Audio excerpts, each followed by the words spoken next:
देखिए, आज सूचना प्रौद्योगिकी अधिनियम 2000 जो है उसका अध्याय 4 देखेंगे हम। अध्याय 4 में धारा 11 है, धारा 11 से शुरू होता है। धारा 11 कहती है इलेक्ट्रॉनिक अभिलेखों का अधिकार। लिखित सेक्शन 11 ये काय से संबंधित है? इलेक्ट्रॉनिक अधिकार, इलेक्ट्रॉनिक अभिलेखों का अधिकार से संबंधित है।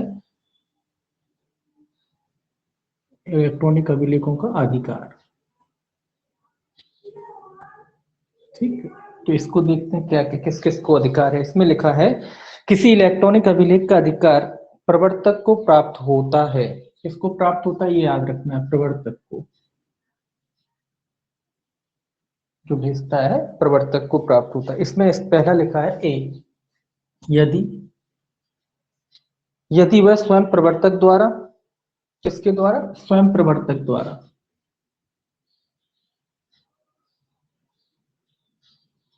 स्वयं प्रवर्तक द्वारा।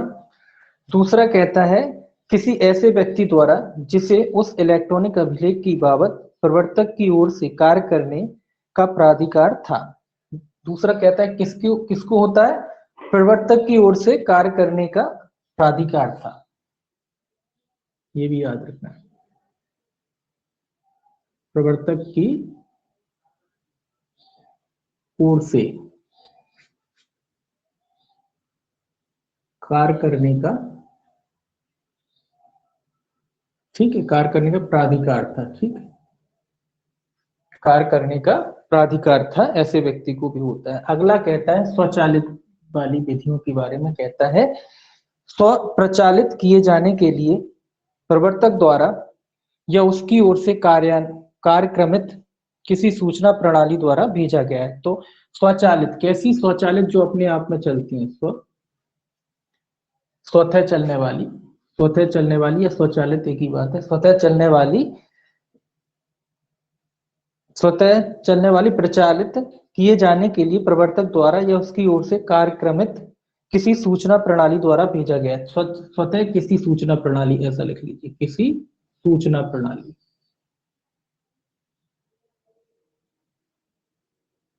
प्रणाली द्वारा क्या किया गया? भेजा गया है। तो इतना बस, आपको इसमें कोई खास नहीं, बस इतना याद रखना है प्रवर्तक को होता है काय का? इलेक्ट्रॉनिक अधिकारों का जो है, इलेक्ट्रॉनिक अभिलेखों का अधिकार किसको होता है? इलेक्ट्रॉनिक अभिलेखों का अधिकार किसको होता है? प्रवर्तक को होता है। कब होता है? जब वह स्वयं प्रवर्तक द्वारा बनाई जाती है, प्रवर्तक की ओर से कार्य करने के लिए प्राधिकृत कोई व्यक्ति है उसके द्वारा, या स्वतः जो अपने आप में चलती हैं, या अपने आप स्वतः कोई प्रणाली होती है जो स्वतः अपने आप में काम करती है। तो उस तरीके की अगर कोई प्रणाली होती है तब इलेक्ट्रॉनिक अभिलेखों का अधिकार किसको होता है? प्रवर्तक को होता है। बस इतना ही सा याद रखना है। तो इसमें केवल ये याद रखना है, इलेक्ट्रॉनिक अभिलेखों का अधिकार, अभिलेखों का अधिकार किसको होता है? प्रवर्तक को होता है। बस कब होता है? ये 3 कंडीशन लिखी, तब होता है। स्वयं प्रवर्तक द्वारा बनाई गई हो, या प्रवर्तक की ओर से कार्य करने के लिए कोई प्राधिकृत व्यक्ति होता है, या स्वचालित कोई प्रक्रिया होती है उसके माध्यम से किया जाता है, तो भी प्रवर्तक को होता है। इसके बाद देखिए 12वां, 12वां क्या कहता है? प्राप्ति की अभिस्वीकृति। अब कोई चीज भेजी है तो उसकी प्राप्ति भी तो होती है, तो उसी के बारे में कहता है प्राप्ति की अभिस्वीकृति कब मानी जाएगी। इसमें पहला कहता है, देखिए पहला कहता है जहां प्रवर्तक ने यह अनुबंधित नहीं किया है कि इलेक्ट्रॉनिक अभिलेख की प्राप्ति की अभिस्वीकृति किसी विशिष्ट रूप में या किसी विशिष्ट पद्धति द्वारा की जाए, वहां अभिस्वीकृति। जब कह रहा है ये कब होगी स्वीकृति की बात, कब कह रहा है? जहां प्रवर्तक ने अनुबंधित नहीं किया है। क्या नहीं किया? अनुबंधित नहीं किया है, अनुबंधित नहीं किया, जो उस परिस्थिति की बात कह रहा है, नहीं किया है। किस बारे में अनुबंधित नहीं किया? प्राप्ति के बारे में कोई उसने विशेष प्रक्रिया नहीं बताई कि भाई कब प्राप्ति मानी जाएगी, उस मामले में कह रहा है। जब प्रवर्तक की ओर से कोई विशेष प्रक्रिया नहीं बताई गई प्राप्ति की, तब उस मामले में कब होगी? ये कहता है प्रेषिति द्वारा स्वचालित या अन्यथा किसी संसूचना द्वारा। किसके द्वारा? प्रेषिति द्वारा, प्रेषिति द्वारा स्वचालित या अन्यथा किसी संसूचना द्वारा, स्वचालित और अन्यथा कोई स्वचालित भी हो सकती है और अन्यथा भी हो सकती है कोई सूचना द्वारा। सूचना द्वारा स्वचालित तो आप जानते हैं स्वचालित क्या होता है। स्वचालित मतलब अपने आप में सूचना आ जाती है। जैसे कि आप कई लोग मैसेज बॉक्स में करने रहते हैं ना, जब पहले मैसेज भेजते थे उसका रिसीविंग आ जाता था स्वचालित, तो उसको बोलते हैं स्वचालित। और और अन्यथा मतलब जो आपके द्वारा किसी अन्य तरीके से दी जाती है वो सूचना, है ना। तो दोनों तरीके की आ जाती है। दूसरा कहता है परिस्थिति के किसी आचरण द्वारा जो प्रवर्तक को यह इंगित करने के लिए पर्याप्त है कि इलेक्ट्रॉनिक अभिलेख प्राप्त हो गया है। तो परिस्थिति के आचरण द्वारा, किसके द्वारा, परिस्थिति के आचरण द्वारा, मतलब आचरण उसका व्यवहार से पता पड़ जाता है कि भाई इसको सूचना मिल चुकी है। तो इन दोनों तरीकों से जब उसने कोई उसने फिर जो जो भेजता है सूचना को प्रवर्तक, तो प्रवर्तक ने कोई अनुबंधित कोई मतलब उपबंध नहीं बताया कि कब माना जाएगा सूचना को प्राप्ति की, सूचना प्राप्ति कब मानी जाएगी, उसको छोड़ के अन्य दशाओं में कब पूरी मान ली जाती है, जब प्रेषित द्वारा वह स्वचालित या अन्यथा सूचना मिल जाती है, या प्रेषित के आचरण के द्वारा क्या मान लिया जाता है कि सूचना की प्राप्ति हो गई। ठीक है, दो कंडीशन है, या तो स्वचालित कोई तरीका है या फिर अन्यथा प्रेषित द्वारा ही सूचित कर दिया जाता है, या प्रेषित के फिर आचरण द्वारा मान लिया जाएगा कि उसको सूचना की प्राप्ति हो गई। मतलब जो भी इंफॉर्मेशन यहाँ से भेजी गई थी किसके द्वारा, प्रेषक द्वारा, वो क्या हो गई है, वो प्रवर्तक द्वारा, प्रवर्तक द्वारा जो भेजी गई थी सूचना वो किसको प्राप्त हो गई, प्रेषित को प्राप्त हो गई। दूसरा इसमें कहता है, देखिए इसमें ए बी है ये, चलो ए और बी कर लीजिए, ये पहले में ए और बी। दूसरा देखिए क्या कहता है, दूसरा कहता है जहां प्रवर्तक ने यह नियत किया है कि इलेक्ट्रॉनिक अभिलेख उसके द्वारा ऐसी इलेक्ट्रॉनिक अभिलेखों की अभिस्वीकृति को प्राप्त होने पर ही आवद्ध कर होगा, वहां जब तक कि अभिस्वीकृति इस प्रकार प्राप्त नहीं हो जाती ऐसा समझा जाएगा कि इलेक्ट्रॉनिक अभिलेख प्रवर्तक द्वारा अभी कभी भेजा ही नहीं गया है।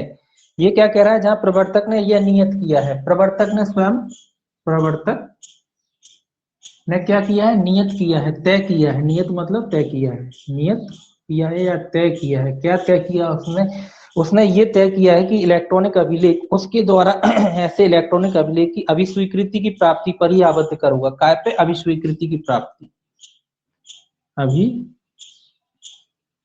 एक मिनट, अभिस्वीकृति की प्राप्ति, उसने ये शर्त लगा रखी है, ये बात क्या शर्त लगा रखी है कि कब माना जाएगा, जब अभिस्वीकृति की प्राप्ति होती है तभी माना जाएगा, आबद्ध कर होगा। वहां जब तक कि अभिस्वीकृति इस प्रकार प्राप्त नहीं हो जाती ऐसा समझा जाएगा कि इलेक्ट्रॉनिक अभिलेख प्रवर्तक द्वारा कभी भेजा ही नहीं गया। अगर अभी ये तो स्वाभाविक सी बात है कि जब उसने कंडीशन लगा रखी, जब उसने शर्त लगा रखी है उस व्यक्ति ने, और अगर वो शर्त को पूरा नहीं किया जाता तो क्या माना जाएगा, तो यही माना जाएगा कि इलेक्ट्रॉनिक अभिलेख प्रवर्तक द्वारा कभी भेजा ही नहीं गया। क्या माना जाएगा, इलेक्ट्रॉनिक अभिलेख किसके द्वारा, प्रवर्तक द्वारा, प्रवर्तक द्वारा भेजा ही नहीं गया, बस इतना याद है, भेजा ही नहीं गया। सीधी सी बात है, जब किसी ने कोई कंडीशन लगा दी हो और उस कंडीशन को पूरा नहीं किया गया हो तो क्या माना जाएगा, यही माना जाएगा कि उसकी तरफ से भेजा नहीं गया। इसने क्या कंडीशन लगाई, इसने ये कंडीशन लगाई कि तभी पूरा माना जाएगा जब अभी स्वीकृति की स्वीकृति, अभी स्वीकृति की प्राप्ति हो जाती है, अभी लोगों को अभी स्वीकृति की अब क्या हो जाती है, प्राप्ति हो जाती है। और अगर ये नहीं करी जाती कंडीशन को पूरा तो माना जाएगा कि इलेक्ट्रॉनिक अभिलेख प्रवर्तक द्वारा कभी भेजा ही नहीं गया। तीसरा देखिए इसमें क्या कंडीशन है, तीसरा क्या कहता है, तीसरा कहता है जहां प्रवर्तक ने यह नियत नहीं किया है कि इलेक्ट्रॉनिक अभिलेख ऐसी अभिस्वीकृति प्राप्ति होने पर ही आबद्ध कर होगा और प्रवर्तक द्वारा विनिर्दिष्ट या तय किए गए समय के भीतर या यदि कोई समय विनिर्दिष्ट या तय नहीं किया गया है तो उचित समय के भीतर अभिस्वीकृति प्राप्त नहीं की गई है, वहां प्रवर्तक प्रेषित को यह कथन करते हुए कि उसके द्वारा अभिस्वीकृति प्राप्त नहीं की गई है और ऐसा उचित समय विनिर्दिष्ट करते हुए जिस तक अभिस्वीकृति उसके द्वारा प्राप्त कर ली जानी चाहिए नोटिस दे सकेगा। और यदि पूर्वोक्त समय सीमा के भीतर कोई अभिस्वीकृति प्राप्त नहीं होती है तो वह प्रेषित को नोटिस देने के पश्चात इलेक्ट्रॉनिक अभिलेख के बारे में इस प्रकार समझ सकेगा मानो कि वह भेजा ही ना गया हो। ये कंडीशन इसकी उल्टी हो रही है। ये क्या कह रहा है, यहाँ तो उसने कंडीशन लगा दी थी कि भाई अभी स्वीकृति की प्राप्ति तो मानेंगे, यहाँ ऐसी कोई कंडीशन उसने लगाई नहीं है, और कंडीशन भी नहीं लगाई है, और ये कह रहा है कोई समय सीमा भी तय नहीं है। तो जो भी उपयुक्त समय होता है वो भी निकल गया है। समय निकलने के बाद ये कहता है अगर प्राप्त नहीं हुआ है तो ये क्या करेगा, ये एक नोटिस भेजेगा। क्या करेगा, नोटिस भेजेगा। नोटिस में यही पूछेगा कि भाई आपको प्राप्ति हुई है कि नहीं हुई है। अगर प्राप्ति नहीं हुई, नोटिस का भी जवाब नहीं मिलता है, तो भी क्या माना जाएगा, तो भी यही माना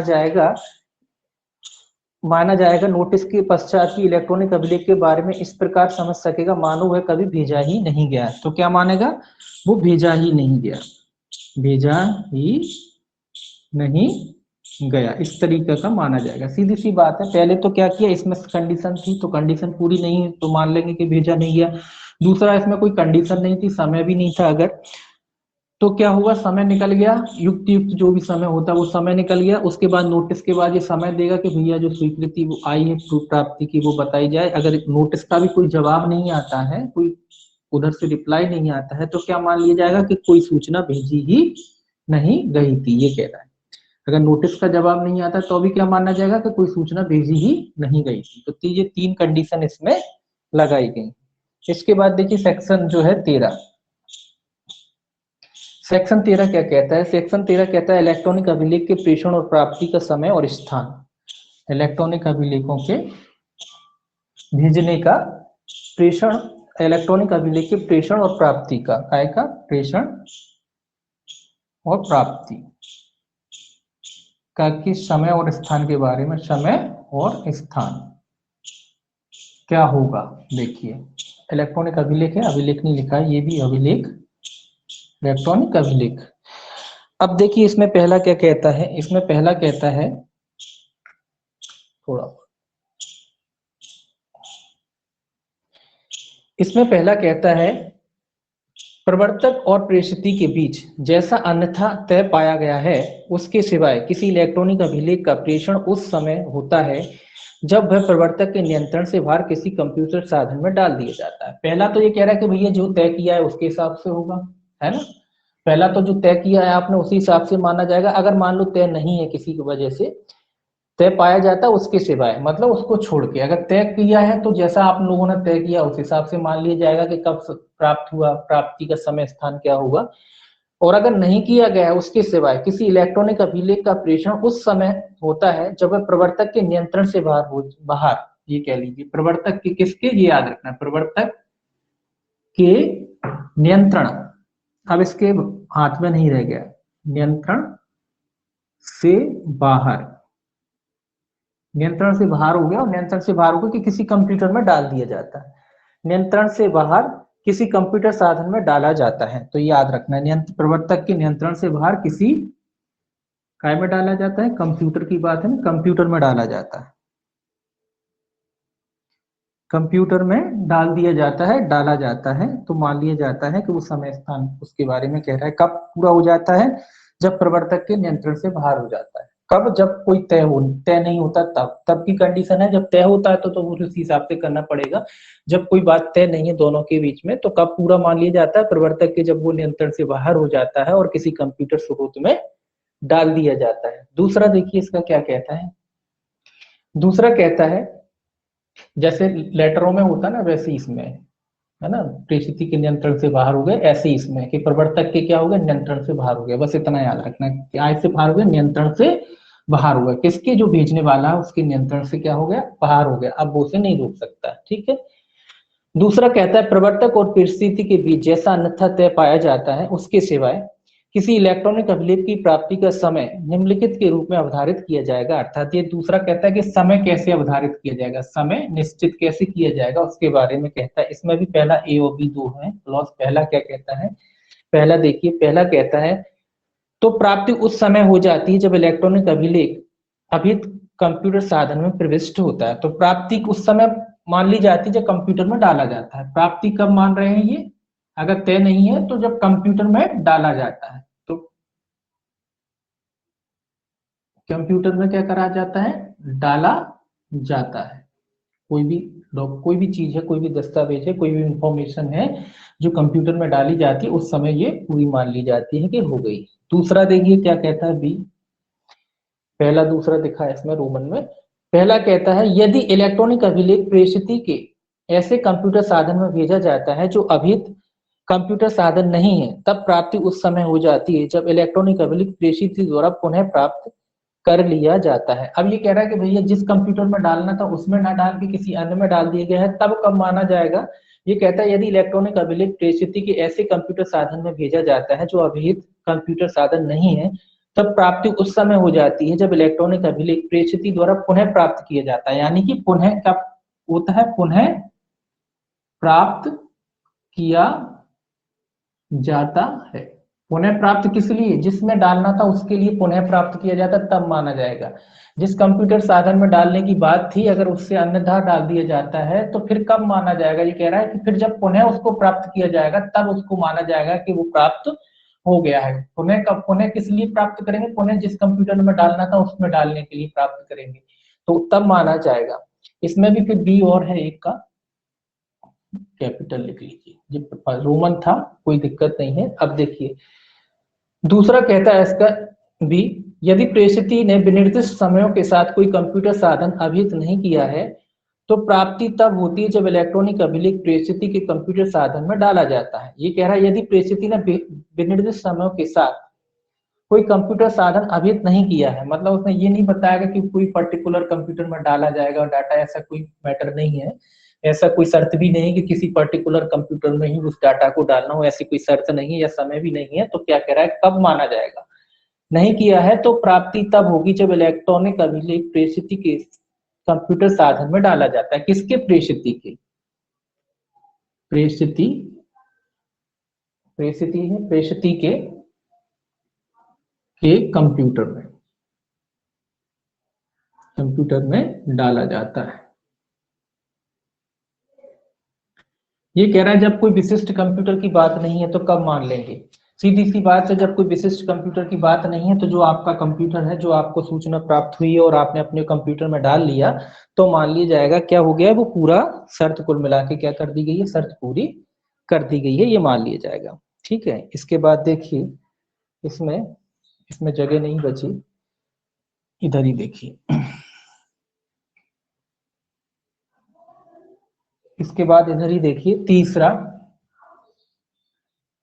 क्या कहता है? तीसरा कहता है प्रवर्तक और प्रेषिती के बीच जैसा अन्यथा तय पाया गया है उसके सिवाय कोई इलेक्ट्रॉनिक अभिलेख उस स्थान पर प्रेषित कर दिया गया समझा जाएगा जहां प्रवर्तक का अपना कारोबार का स्थान और उस स्थान पर प्राप्ति हो गया समझा जाएगा जहां प्रेषिती का अपना कारोबार का स्थान है। तो ये कह रहा है भाई कब, तीसरी कंडीशन कह रहा है कि भाई कब मान लिया जाएगा? प्रवर्तक और परिस्थिति के बीच जैसा अन्यथा तय पाया गया है उसके सिवाय। जो तय पाया जाता है वो तो फिर जो तय पाया जाता है कि तय में तो क्या होता है, जो आपने तय किया है उसके हिसाब से ही होता है।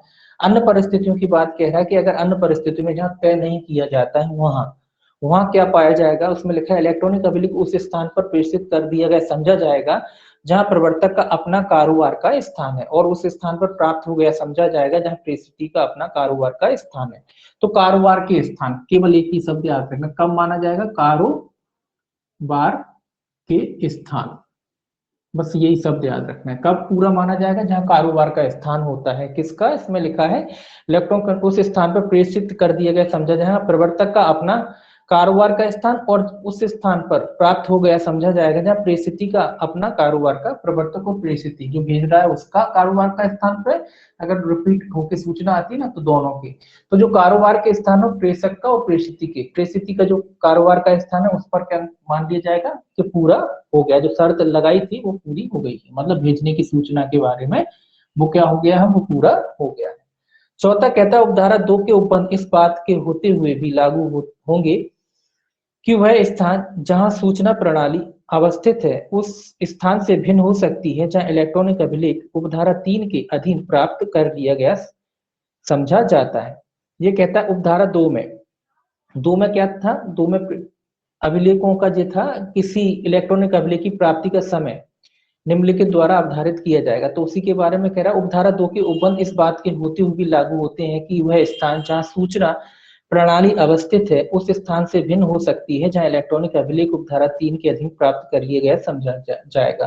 तो ये कह रहा है सूचना प्रणाली अवस्थित है उस स्थान से भिन्न हो सकती है, सूचना प्रणाली अवस्थित है उस स्थान से भिन्न हो सकती है, सूचना प्रणाली से भिन्न। ये कह रहा है जो स्थान है सूचना प्रणाली से भिन्न स्थान हो सकता है। सूचना प्रणाली मतलब क्या होता है, किसी का कारोबार कहीं और चलता है और उसका जो सूचना प्रणाली होता है, जो मैनेजमेंट होता है, जो कंप्यूटर वगैरह जो रखे हैं वो कहीं और रखे हो सकते हैं, तो वो स्थान हो सकता है।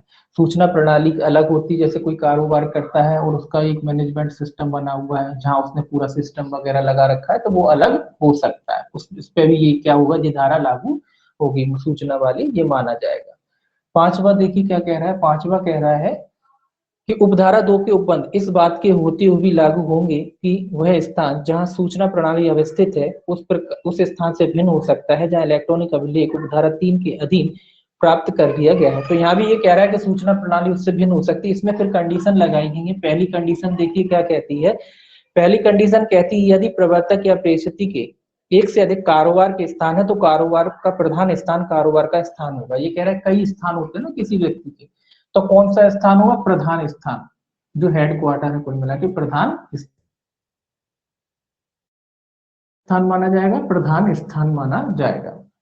दूसरा कहता है कंडीशन, यदि प्रवर्तक या प्रेषित के पास कारोबार का स्थान नहीं है तो उसके निवास का प्रायिक स्थान, मान लो कई लोग जो है घर से करते हैं, कोई उनका कारोबार का कोई स्थान नहीं, तो जो निवास का स्थान है वो माना जाएगा, कई हैं तो वो। अब तीसरा देखिए क्या कहता है, तीसरा कहता है किसी निगमित निकाय के संबंध में निवास का प्रायिक स्थान से वह स्थान अभिप्रेत है जहां रजिस्ट्रीकृत है। कि कह रहा है निगमित निकाय के संबंध में निवास का प्रायिक स्थान से वह स्थान अभिप्रेत है जहां रजिस्ट्रीकृत है। कोई निगमित वगैरह है तो क्या माना जाएगा, जहां वो रजिस्ट्रीकृत है।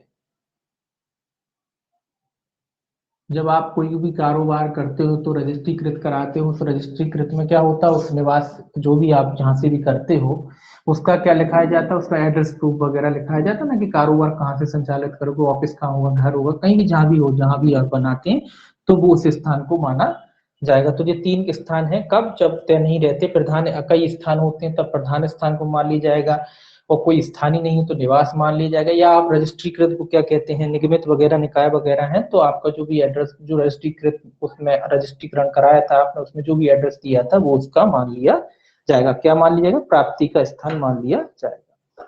इसके बाद देखिए ये निकाय होगा। इसके बाद आपका आता है अध्याय 5। इसके बाद जो है आपका अध्याय 5 आता है।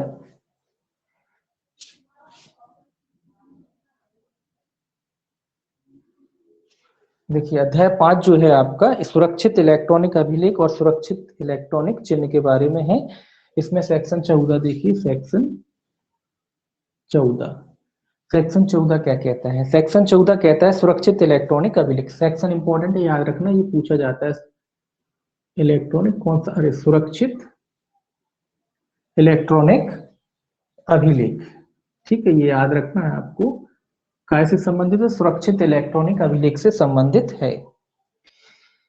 सेक्शन ही इंपॉर्टेंट है, पूछा जाता है पहले तो कि सुरक्षित इलेक्ट्रॉनिक अभिलेख को कहाँ बताया गया है, सेक्शन 14 में बताया गया, ये आपको याद रखना है, इंपॉर्टेंट सेक्शन है। देखिए इसमें क्या कहता है, जहां किसी इलेक्ट्रॉनिक अभिलेख को समय के किसी विनिर्दिष्ट बिंदु पर सुरक्षा प्रक्रिया लागू की गई है, वहां ऐसा अभिलेख समय के ऐसे क्षण से सत्यापन के समय तक सुरक्षित इलेक्ट्रॉनिक अभिलेख समझा जाएगा। तो कब से कब तक, ये कह रहा है जहां किसी इलेक्ट्रॉनिक अभिलेख को समय के किसी विनिर्दिष्ट बिंदु से, कोई भी बिंदु हो सकता है, कोई भी टाइम पीरियड हो सकता है, तो कह रहा है कोई भी टाइम पीरियड जो सुरक्षा प्रक्रिया लागू जिस पर होती है, वहां ऐसा अभिलेख समय के ऐसे क्षण से सत्यापन के समय तक, कहा तो वो कह रहा है समय के, कोई खास नहीं है, समय के जो भी क्षण तय किया गया है, समय के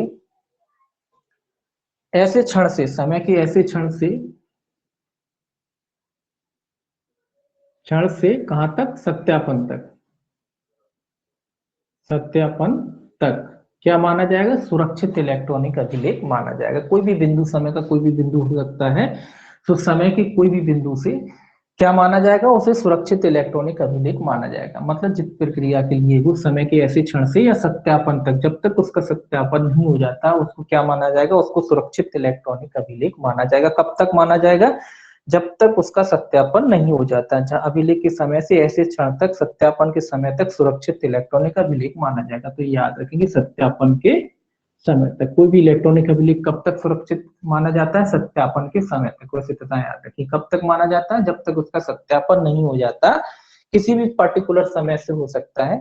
तो जब तक उसका क्या नहीं हो जाता, उसका सत्यापन नहीं हो जाता, वो इलेक्ट्रॉनिक अभिलेख क्या माना जाता है, सुरक्षित इलेक्ट्रॉनिक अभिलेख माना जाता है। आपको बस इतना याद रखना है कि सत्यापन जब तक नहीं हो जाता किसी सुरक्षित अभिलेख का, तब तक वो क्या माना जाता है, तब तक वो सुरक्षित इलेक्ट्रॉनिक अभिलेख माना जाता है। तो बस एक ही शब्द याद रखना है, सत्यापन। बस इतना याद रखना है इसमें कि जब तक सत्यापन नहीं है तब तक क्या है वो अभिलेख, वो सुरक्षित इलेक्ट्रॉनिक अभिलेख है। कौन सी कहता है, धारा 14 कहती। धारा 15 देखिए क्या कहता है। धारा 15 कहता है सुरक्षित इलेक्ट्रॉनिक चिन्ह। ये तो अभिलेख था, और ये चिन्ह के बारे में, सुरक्षित इलेक्ट्रॉनिक चिन्ह। ये भी याद रखना है आपको, ये भी इंपॉर्टेंट है। अभिलेख कहाँ है, 14 में, और चिन्ह कहाँ है, 15 में। ये सेक्शन ही याद रखते हैं आपको, मोस्टली सेक्शन ही पूछे जाते हैं। और आपको ये याद रखना है, एक शब्द यही शब्द आएगा कि कब तक सुरक्षित माना जाएगा, जब तक उसका सत्यापन नहीं हो जाता। आपको यही लगाना है, ठीक है। दूसरा देखिए इसमें, सॉरी 15वां देखिए, 15वां है, कोई इलेक्ट्रॉनिक चिन्ह सुरक्षित इलेक्ट्रॉनिक चिन्ह समझा जाएगा यदि, इसमें कंडीशन दे रखी है दो। कोई इलेक्ट्रॉनिक चिन्ह कब माना जाता है सुरक्षित, पहला कहता है चिन्हक सृजन डाटा, चिन्हक लगाने के समय हस्ताक्षरकर्ता के अन्य नियंत्रणाधीन था और ना कि किसी अन्य व्यक्ति के। ये कहता है चिन्हक सृजन डाटा।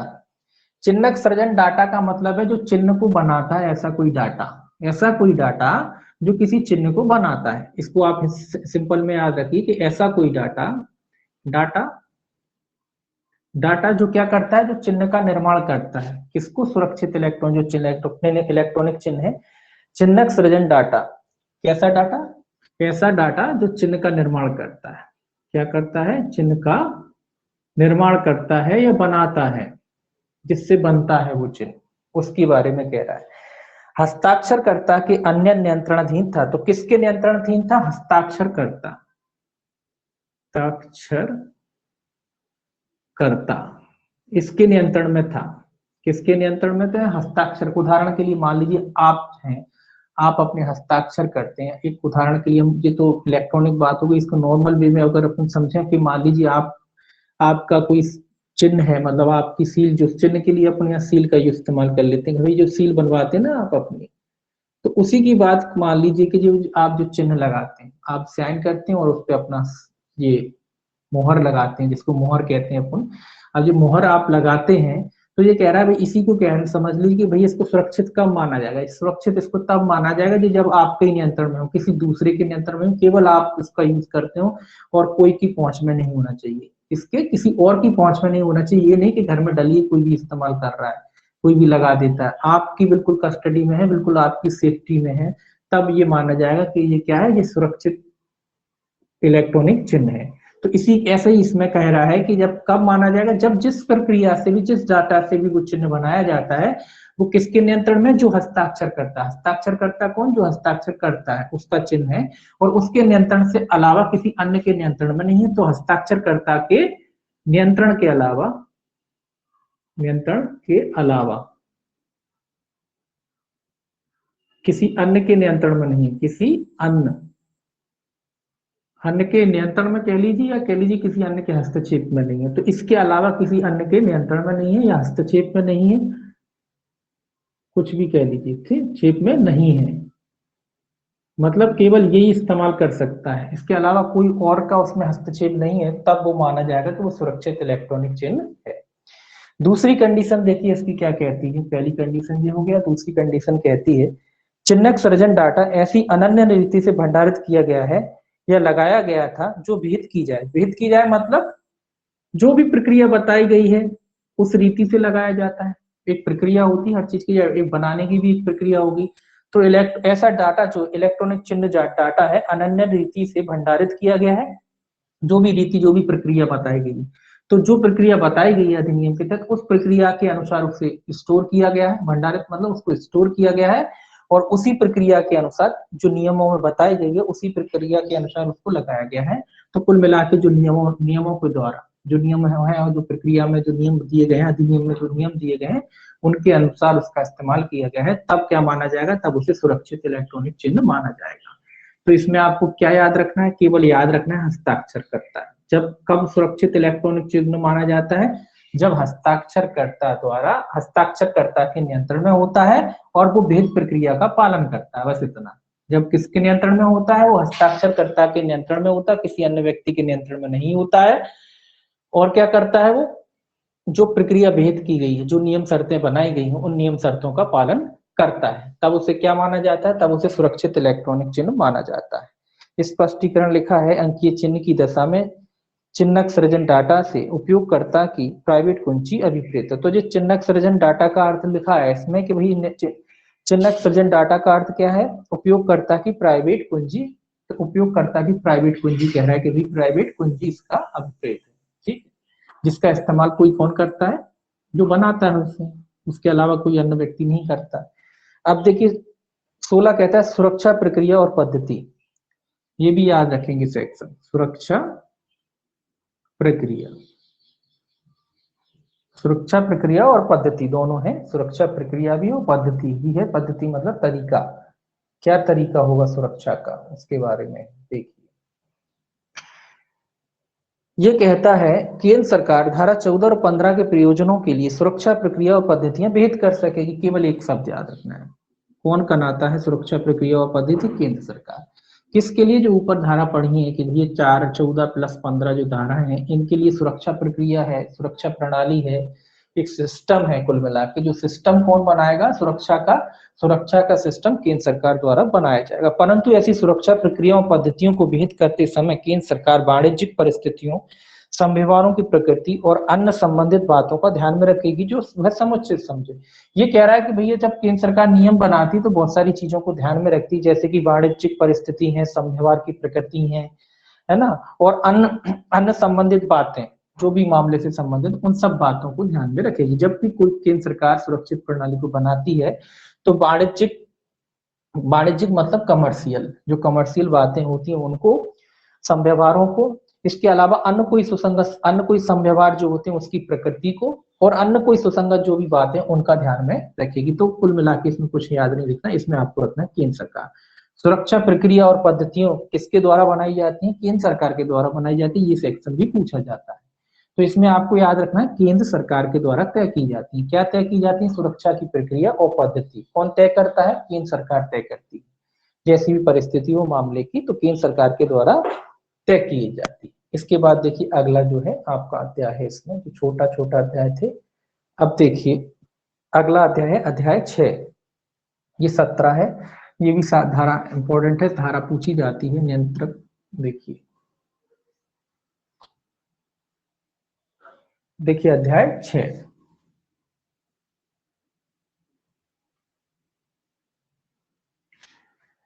अध्याय 6 कहता है प्रमाणकर्ता प्राधिकारियों का विनियमन। प्रमाणकर्ता प्राधिकारी वगैरह है, अपना अधिकारी कर्मचारी जो भी हैं उनके बारे में। 17 सेक्शन भी मोस्ट इंपोर्टेंट है, पूछा जाता है, सेक्शन ही पूछा जाता है। पहले तो 17 ये काय से संबंधित है, नियंत्रक और अन्य अधिकारियों की नियुक्ति। तो यही पूछा जाता है कि भाई नियंत्रक की नियुक्ति कहाँ की जाती है, नियंत्रक, और साथ में अन्य अधिकारी भी, नियंत्रक और अन्य। तो अन्न अकेला लिखा है, तो अन्न मतलब अन्य अधिकारी और कर्मचारी जो है उनकी नियुक्ति किस धारा में, 17 में। तो पहला यही क्वेश्चन आता है कि नियंत्रक की नियुक्ति से संबंधित धारा है कौन सी, 17। इंपॉर्टेंट है, याद रखना है, सेक्शन इंपॉर्टेंट है, याद रखना है, ठीक है। कौन करता है ये तो आप जानते हैं, इस अधिनियम में सभी केंद्र ही करते हैं, तो केंद्र सरकार। तो इतना ही क्वेश्चन आता है कि नियंत्रक की नियुक्ति कौन करता है, केंद्र सरकार के द्वारा की जाती है। किस धारा में की जाती है, धारा 17 में की जाती है। अब देखिए इसका पहला क्लॉज पढ़ते हैं अपन। पहला क्लॉज कहता है केंद्र सरकार राजपत्र में अधिसूचना द्वारा इस अधिनियम के प्रयोजनों के लिए प्रमाणकर्ता प्राधिकारियों का एक नियंत्रक नियुक्त कर सकेगी, और उसी या पश्चातवर्ती अधिसूचना द्वारा उप नियंत्रक, सहायक नियंत्रक या अन्य अधिकारी और कर्मचारी भी उतनी संख्या में नियुक्त कर सकेगी जितनी वह ठीक समझे। तो ये कह रहा है प्रमाणकर्ता प्राधिकारियों का एक नियंत्रक, मतलब जो प्रमाणकर्ता प्राधिकारियों पर नियंत्रण रखे, वो किस पे नियंत्रण रखेगा? ये प्रमाणकर्ता प्राधिकारियों पे, प्रमाणकर्ता, तो ये इनका हेड होगा, इन पर नियंत्रण रखेगा। किस पर नियंत्रण रखेगा? जो प्रमाणकर्ता अधिकारी होते हैं उन पर नियंत्रण रखने के लिए केंद्र सरकार क्या कर सकती है? एक नियंत्रक की नियुक्ति कर सकती है। किसकी नियुक्ति कर सकती है? नियंत्रक की नियुक्ति कर सकती है। कितने कितने नियंत्रक? एक नियंत्रक। तो नियंत्रक कितना होगा? एक। ये भी याद रखें, कितने नियंत्रक? एक नियंत्रक की नियुक्ति करेगी, एक नियंत्रक की नियुक्ति कर सकेगी, और उसी या पश्चातवर्ती अधिसूचना द्वारा उप नियंत्रक, सहायक नियंत्रक या अन्य अधिकारी। इसके अलावा इसकी सहायता के लिए, जब भी नियंत्रक है तो इसकी सहायता भी होगी, तो इसकी सहायता कौन करेगा? इसकी सहायता के लिए उप नियंत्रक, उप नियंत्रक और सहायक नियंत्रक तीनों है, और अन्य अधिकारी और सहायक नियंत्रक। एक ही अधिसूचना में, ये अलग से अधिसूचना निकालने की जरूरत नहीं, सरकार एक ही अधिसूचना में इन सबकी नियुक्ति कर सकती है, सहायक नियंत्रक। और साथ में अन्य, अन्य लिखती है, अन्य का मतलब अन्य कर्मचारी, जो भी केंद्र सरकार उपयुक्त समझती है, अन्य अधिकारी और कर्मचारी, तो अन्य अधिकारी और कर्मचारियों की भी नियुक्ति कर सकती हो। कितनी संख्या में होंगे? जितना वह ठीक समझे। ये तो कोई संख्या निश्चित नहीं इन लोगों की, इन लोगों की कोई संख्या निश्चित नहीं है। तो कौन करता है? केंद्र सरकार, ये याद रखें, केंद्र सरकार। नियंत्रक कितना होता है? नियंत्रक एक ही होता है। किसका होता है? प्रमाणकर्ता अधिकारी, प्रमाणकर्ता जो अधिकारी होते हैं उन पर नियंत्रण रखता है। किन पर नियंत्रण रखता है? ये भी याद रखें, प्रमाणकर्ता जो अधिकारी हैं उन पर नियंत्रण रखता है। इसकी सहायता के लिए उप नियंत्रक, सहायक नियंत्रक और अन्य अधिकारी और कर्मचारियों की भी नियुक्ति सरकार एक ही जो नोटिफिकेशन निकाला सरकार ने, एक गजट जो निकाला, उसी में कर सकती है। अलग से इनके लिए गजट निकालने की जरूरत सरकार को नहीं। कितने हो सकते हैं? जितने ठीक समझे, जितने ठीक समझे, ठीक है, जितने ठीक हो या समझे सरकार, उतने इनकी नियुक्ति कर सकती है। उप नियंत्रक है, सहायक नियंत्रक है, अन्य अधिकारी और कर्मचारी हैं, ये कितने हो सकते हैं? जितने केंद्र सरकार ठीक समझती है उतने हो सकते हैं। नियंत्रक कितना? नियंत्रक एक ही होता है, एक नियंत्रक होगा, बाकी भी अधिकारी जितने भी केंद्र सरकार ठीक समझे उतने नियुक्त कर सकती। दूसरा देखिए इसका, दूसरा कहता है नियंत्रक इस अधिनियम के अधीन अपने कृत्यों का केंद्र सरकार के साधारण नियंत्रण और निर्देशों के अधीन रहती हुई निर्वहन करेगा। अब ये क्वेश्चन दूसरा ये भी बनता है कि जो नियंत्रक होता है किसके नियंत्रण में काम करता है? केंद्र सरकार के, केंद्र सरकार, केंद्र सरकार ही नियुक्ति कर रही, तो स्वाभाविक सी बात है वो केंद्र सरकार के नियंत्रण में रहकर ही क्या करता है? कार्य करता है। तो यही क्वेश्चन भी आता है कि भैया जो नियंत्रक होता है किसके नियंत्रण में रहकर काम करता है? जो नियंत्रक होता है सीधा सीधा केंद्र सरकार के नियंत्रण में रहते हुए कार्य करता है। ठीक है, दूसरा क्वेश्चन ये बनता है, क्वेश्चन इसको याद रखेंगे, किसके नियंत्रण में रहकर कार्य करता है? केंद्र सरकार के नियंत्रण के अधीन रहते हुए वह अपने कार्य करता है। तीसरा देखिए, कहता है उप नियंत्रक, सहायक नियंत्रक नियंत्रक द्वारा उन्हें समुद्देशित कृत्यों का निर्वहन नियंत्रक के साधन अधीक्षण और नियंत्रण के अधीन रहेंगे। इसके अलावा इनकी बात कह रहे हैं भैया, जो उप नियंत्रक थे, सहायक नियंत्रक थे और अन्य जो अधिकारी कर्मचारी थे, ये किसके नियंत्रण में अधीन? स्वाभाविक सी बात है, ये किसके अधीन में रहते हैं? नियंत्रक के, नियंत्रक के अधीक्षण में रहते हुए ये लोग क्या करते हैं? काम करते हैं। जैसा भी नियंत्रक इन्हें आदेश देता है ये उस तरीके से कार्य करते हैं। इनको, इसको आदेश कौन देता है? इसको केंद्र सरकार आदेश देती है। और इनको कौन आदेश देता है? जिनकी सहायता के लिए स्वाभाविक साधारण नियंत्रक, तो केंद्र नियंत्रक के साधारण नियंत्रण में रहते हुए जो उप नियंत्रक है, सहायक नियंत्रक है, ये कार्य करते हैं। ठीक है, चौथा देखिए इसमें क्या कह रहा है। चौथा कहता है नियंत्रक, उप नियंत्रक, सहायक नियंत्रकों एवं अन्य अधिकारियों और कर्मचारियों की अहर्ताएं, अनुभव और सेवा की निबंधन तथा शर्तें वे होंगी जो केंद्र सरकार द्वारा विहित की जाए। ये कह रहा है जो ऊपर नियुक्ति हुई ना, नियंत्रक की नियुक्ति हुई, उप नियंत्रक, सहायक नियंत्रक, अन्य अधिकारी और कर्मचारी की योग्यता वगैरह क्या होगी, है ना, इनकी क्या योग्यता होगी और इनका अनुभव क्या होगा। योग्यता, अनुभव, मतलब किसी पद को, पद पर नियुक्ति के लिए क्वालिफिकेशन चाहिए होती ना, एक योग्यता चाहिए होती ना, उसका निर्धारण कौन करेगा? उसका निर्धारण भी कौन करेगा? केंद्र। यहाँ भी केंद्र याद रखना है आपको। तो यहाँ कौन करेगा इनका निर्धारण? केंद्र सरकार करेगा इनका। पांचवा देखिए, पांचवा क्या कहता है इसका। पांचवा कहता है नियंत्रक कार्यालय का, नियंत्रक कार्यालय प्रधान कार्यालय और शाखा कार्यालय ऐसे स्थान पर होंगे जो केंद्र सरकार इस विनिर्दिष्ट करे और इसकी स्थापना ऐसे स्थानों पर होगी जो केंद्र सरकार ठीक समझे। तो भैया आप जो इनकी नियुक्ति कर गई तो इनके लिए कोई कार्यालय बनाया जाएगा, तो ये कह रहा है भाई कार्यालय कहाँ होगा इनका कार्य, जहाँ केंद्र, इसमें भी केंद्र याद रखना है इनका, जहाँ केंद्र सरकार ठीक समझे उनका कार्यालय उस स्थान पर होगा।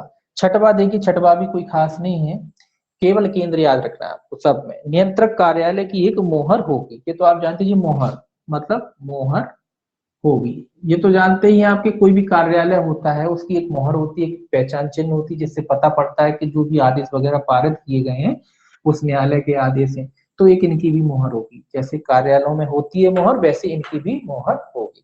तो इसमें आपको समझ में आ गया होगा कि इसमें क्या याद रखना है, इसमें सेक्शन याद रखना है, केवल सेक्शन याद रखना है। और जो नियंत्रक होता है इनके ऊपर नियुक्त किया जाता है, प्रमाणकर्ता जो अधिकारी होते हैं उनके नियंत्रण पे, उनके ऊपर इसको नियुक्त किया जाता है। कितना होते हैं, एक होता है। इसके अलावा उप नियंत्रक, सहायक नियंत्रक वगैरह जो होते हैं और अन्य कर्मचारी अधिकारी होते हैं, ये जितने आवश्यक समझे केंद्र सरकार उतने हो सकते हैं। इनकी नियुक्ति कौन करता है, केंद्र सरकार करता है। इनके कार्यालय वगैरह क्या होते हैं, इसका भी निर्धारण केंद्र सरकार करता है। इनकी योग्यता क्या होती है, इसका निर्धारण भी केंद्र सरकार करता है। इनके कार्यालय कहाँ होगा, इसका भी निर्धारण केंद्र सरकार करता है। और छठवा कहता है कि इनकी एक मोहर वगैरह होगी। तो इसमें क्या समझ में आया, इसमें एक ही चीज समझ में आया कि इसमें सेक्शन याद रखना है और ये याद रखना है कि प्रमाणकर्ता प्राधिकारियों के ऊपर इसको नियुक्त किया जाता है, नियुक्ति केंद्र सरकार, बाकी उसमें कुछ याद नहीं रखना है। ठीक है, सेक्शन याद रख लिया आपका, हो जाएगा ये।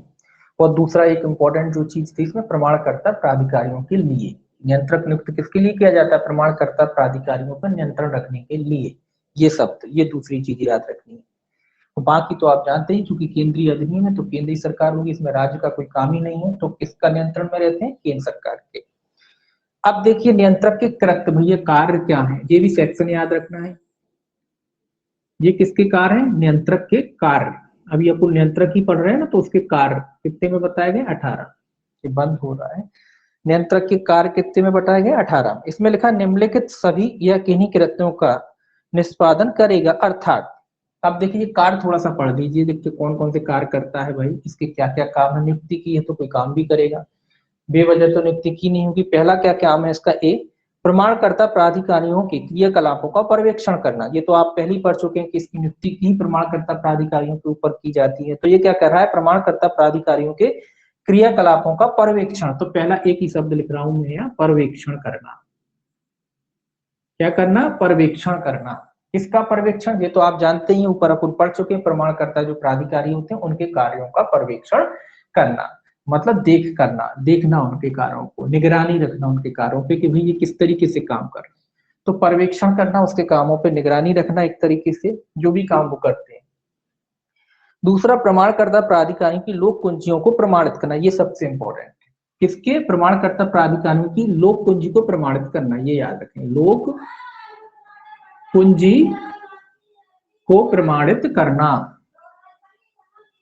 प्रमाणित करना, ये आपको याद रखना है, इंपॉर्टेंट है ये तो आप जानते हैं कि जो प्रमाणकर्ता प्राधिकारी होते हैं उनका पर्यवेक्षण तो ये करेगी, उस पर नियंत्रण रखेगा, उनकी निगरानी करेगा।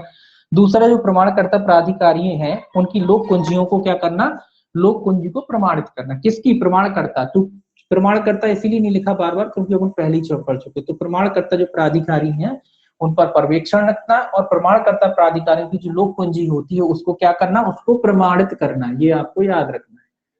किसकी लोक कुंजी, प्रमाणकर्ता प्राधिकारियों की जो लोक कुंजी होती है उसको कौन प्रमाणित करता है, क्वेश्चन यही आता है कि जो प्रमाणकर्ता प्राधिकारी होती है उसकी लोक कुंजी को कौन प्रमाणित करता है, उसकी लोक कुंजी को नियंत्रक प्रमाणित करता है। प्रमाणकर्ता जो प्राधिकारी होते हैं उनकी लोक कुंजी को कौन प्रमाणित करता है, उनकी लोक कुंजी को नियंत्रक प्रमाणित करता है। क्वेश्चन इसी तरीके से बनकर आता है कि प्रमाणकर्ता प्राधिकारी की लोक कुंजी को कौन प्रमाणित करता है, याद रखेंगे आप, नियंत्रक प्रमाणित करता है। कौन करता है, यहाँ याद रखेंगे, नियंत्रक। ठीक, कौन प्रमाणित करता है, नियंत्रक। तो आपका आंसर क्या होगा, नियंत्रक। किसकी लोक कुंजी को, प्रमाणकर्ता प्राधिकारी की लोक कुंजी को ये प्रमाणित करता है। क्वेश्चन इसी पे बनता है। सी देखिए, सी कहता है प्रमाणकर्ता प्राधिकारी द्वारा बनाए रखे जाने वाली मानक अधिकथित करना। प्रमाणकर्ता प्राधिकारी द्वारा मानक तय करना, किसके लिए, मानक मतलब एक गाइडलाइन तय करना। किसके लिए, प्रमाणकर्ता प्राधिकारी के लिए गाइडलाइन तय करना। प्रमाणकर्ता प्राधिकारी द्वारा बनाए रखे जाने वाले मानक अभिकथित करना, तो जो प्रमाणकर्ता प्राधिकारी इसके लिए मानक तय करेगा एक गाइडलाइन तय करेगा कि भाई जो किस तरीके से काम करेंगे, क्या इनकी प्रक्रिया होगी, उसके लिए गाइडलाइन, दिशा निर्देश कहते हैं जिसे, मानक या दिशा निर्देश तय करना इसके लिए, किसके लिए, प्रमाणकर्ता प्राधिकारी के। तो ये तो कॉमन है, सबसे इंपॉर्टेंट यही है आपका, ठीक है। दूसरा जो है वो इम्पोर्टेंट है, इसी पे क्वेश्चन बनता है, सेक्शन पे तो बनता ही है, इस पे बनता है, ठीक है।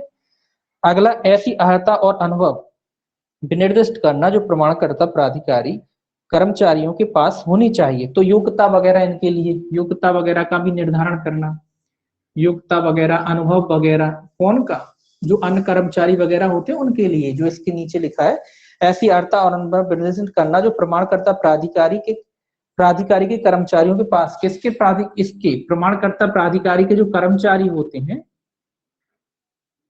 कर्मचारी, इसके नीचे जो कर्मचारी काम करते हैं, किसके नीचे, प्रमाणकर्ता प्राधिकारी जो है उसके नीचे जो कर्मचारी काम करते हैं, तो उनकी योग्यता अनुभव भी तय कर सकता है। इसके नीचे जो कर्मचारी, किसके नीचे, प्रमाणकर्ता प्राधिकारी के नीचे जो कर्मचारी अधिकारी जो भी नीचे काम करते हैं, उनकी क्या योग्यता होनी चाहिए, उनका क्या अनुभव होना चाहिए, कौन इनके नीचे काम करेगा, तो उसका भी निर्धारण ये कर सकता है। किसके कर्मचारी, प्रमाणकर्ता प्राधिकारी के नीचे जो कर्मचारी वगैरह तय काम करते हैं, उनकी योग्यता अनुभव आदि ये तय कर सकता है। इसमें काफी है, देखिए आगे। इसके बाद ई देखिए, सबसे इंपॉर्टेंट आपका बी आया अभी तक, है ना, बाकी तो कॉमन है। देखिए आगे आता है, ऐसी शर्तें विनिर्दिष्ट करना जिसके अधीन प्रमाणकर्ता प्राधिकारी अपना कार्य करेगा। तो ये कह रहा है वो शर्तें वगैरह भी लगा सकता है, कौन सी शर्तें, जिसके अधीन प्रमाणकर्ता प्राधिकारी अपना कार्य करता है। ये प्रमाणकर्ता जो प्राधिकारी है अपना कार्य करेगा, उसके लिए शर्तें विहित करना, शर्तें बताना कि किन शर्तों के अधीन ये क्या करेगा, कार्य करेगा। तो शर्तें, एक एक शब्द इसीलिए रखना है, आपको याद होने में आसानी होगी, आपको एक एक शब्द याद कर लोगे तो याद हो जाएगा। तो शर्तें लगाना, शर्तें सब प्रमाणकर्ता प्राधिकारी से ही संबंधित है, तो इसीलिए। अगला कहता है एफ, लिखित, मुद्रित या दृश्य सामग्री और विज्ञापनों की अंतर्वस्तु को निर्दिष्ट करना जिसमें इलेक्ट्रॉनिक चिन्ह, प्रमाण पत्र और लोक कुंजी की बाबत वितरण या उपयोग किया जा सके। तो लिखित और मुद्रित या दृश्य सामग्री और विज्ञापन की अंतर्वस्तु विनिर्दिष्ट करना, ये कह रहा है कि भाई जो भी लिखित होता है, कोई भी लिखित हो सकता है ना, या मुद्रित होता है, छपा हुआ होता है, प्रिंट आउट होता है, या दृश्य सामग्री जिसको अपन देखते हैं, दृश्य सामग्री या फिर विज्ञापन की अंतर्वस्तु विनिर्दिष्ट करना। इसमें क्या क्या डाला जाएगा, अंतर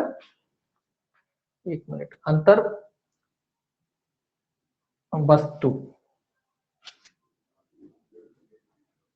अंतर्वस्तु, तो किसकी अंतर्वस्तु, जो भी विज्ञापन है, कोई दस्तावेज है या कोई फोटो वगैरह है, तो इसमें क्या चीज होगी, इसका मटेरियल क्या होगा, मटेरियल की बात कह रहा है। आप कोई भी डॉक्यूमेंट बनाते हो तो उसमें क्या मटेरियल होगा, उसमें क्या डाला जाएगा, क्या सूचना होगी, वो उसके बारे में, विज्ञापनों के बारे में अंतर्वेद विनिर्दिष्ट करना, सॉरी कौन सा पढ़ रहे हैं, एफ, अंतर विनिर्दिष्ट करना जिसमें इलेक्ट्रॉनिक चिन्ह, प्रमाण पत्र और लोक कुंजी की बाबत वितरण या उपयोग किया जा सके। किस लिए उपयोग किया जा सके, इलेक्ट्रॉनिक चिन्ह और लोक कुंजी के लिए, इलेक्ट्रॉनिक चिन्ह और लोक कुंजी का जिसमें इस्तेमाल किया जाए उसकी अंतर्वस्तु। तो ये भी कोई खास नहीं, तो उसकी अंतर्वस्तु क्या होगी, किस तरीके की होगी, क्या सामग्री होगी, उसके बारे में तय करना।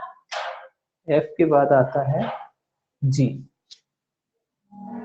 जी देखिए क्या कहता है, जी कहता है किसी इलेक्ट्रॉनिक चिन्ह, प्रमाण पत्र और लोक कुंजी का रूप और अंतर्वस्तु विनिर्दिष्ट करना। तो ये कह रहा है किसी इलेक्ट्रॉनिक चिन्ह, और दो ही शब्द आ रहे हैं इसमें, इलेक्ट्रॉनिक चिन्ह,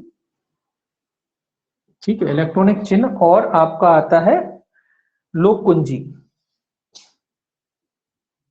लोक कुंजी, तो इसीलिए इसको बार बार नहीं लिख रहे हैं। तो इलेक्ट्रॉनिक चिन्ह और लोक कुंजी का रूप और उसकी अंतर्वस्तु, इनका रूप क्या होगा, किस तरीके से रूप और अंतर्वस्तु, जो अंतर्वस्तु जो लिखा है, अंतर वस्तु भी इनका कैसा, किस स्वरूप की होगी, रूप मतलब कोई स्वरूप होगा, कोई आकार होगा ना, तो किस स्वरूप की होगी, कैसी अंतर्वस्तु की, उसके बारे में तय करना, ये भी सब इसका काम है। आगे देखिए क्या कहता है, जी के बाद एच, एच क्या कहता है, एच कहता है वह प्रारूप और रीति विनिर्दिष्ट करना जिसमें प्रमाणकर्ता प्राधिकारी द्वारा लेखे रखे जाएंगे। तो प्रारूप, प्रारूप तय करना कि भाई लेखे मतलब कोई भी डॉक्यूमेंट वगैरह ये रखते हैं ना, तो उसका प्रारूप क्या होगा, क्या क्या प्रोफार्मा होगा जिसके अंदर ये डॉक्यूमेंटों को संभाल के रखेंगे। तो एक सिस्टम होता है ना, तो वो सिस्टम तय करना कि भाई किस तरीके से आप डॉक्यूमेंटों को रखोगे, क्या तरीका होगा जिस तरीके से आप डॉक्यूमेंटों को रखोगे, तो वो सिस्टम तय करना। आगे देखिए H के बाद आपका आता है I। ये कॉमन है, इसमें अभी भी कोई भी इंपॉर्टेंट नहीं आया इधर से इधर तक, केवल B को छोड़ के अभी तक कोई इंपॉर्टेंट इसमें है नहीं।